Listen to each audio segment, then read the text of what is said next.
আমাদের রাজ্য একটা করে ইন্টেলিজেন্স থাকে, কলকাতা পুলিশে থাকে স্পেশাল ব্রাঞ্চ, রাজ্যের ইন্টেলিজেন্স ব্রাঞ্চ, বা এখানে ডিস্ট্রিক্টে কাজ করে ডিআইবি। সেন্ট্রাল ইন্টেলিজেন্সে আপনি গেলেন, যে ওখানের এক্সট্রা কি, মানে কি দেখেছেন যা এখানে আমাদের নেই, বা এটা অন্যরকম?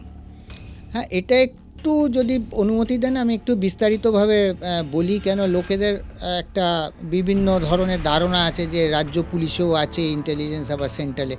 অ্যাকচুয়ালি ইন্টেলিজেন্স ব্যুরোটা হচ্ছে ভারতের প্রিমিয়ার ইন্টেলিজেন্স অর্গানাইজেশন। এই অর্গানাইজেশনের অতুলনীয়, মানে এরকম আর কোনো ইন্টেলিজেন্স অর্গানাইজেশন ভারতবর্ষে নেই। আগে, এখন শুনতেন, আগে ইন্টেলিজেন্স ব্যুরোরই পার্ট ছিল। পরবর্তীকালে 67 সালে ওটা ভাগ হয়ে যায় এবং এই অর্গানাইজেশনটা শুরু হয়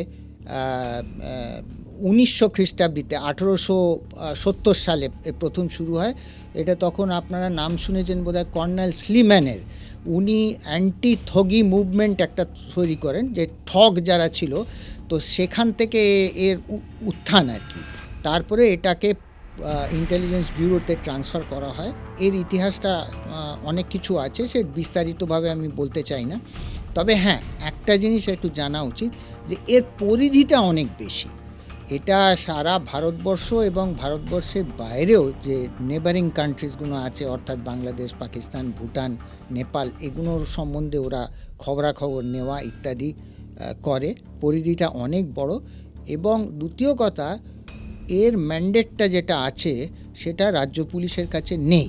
সেটা হচ্ছে কাউন্টার ইন্টেলিজেন্স, অর্থাৎ দেশের মধ্যে যে অন্য কোনো গুপ্তচর অথবা বিদেশি গুপ্তচর বিভাগ যারা এখানে কাজ করছে, তাদের বিরুদ্ধে স্টেপস নেওয়া এবং তাদের চিহ্নিত করা, তাদের আইনের কাছে নিয়ে আসা এবং তাদের সাজা দেওয়া, এই কাজটা অন্যতম ইন্টেলিজেন্স ব্যুরো করে। এই যে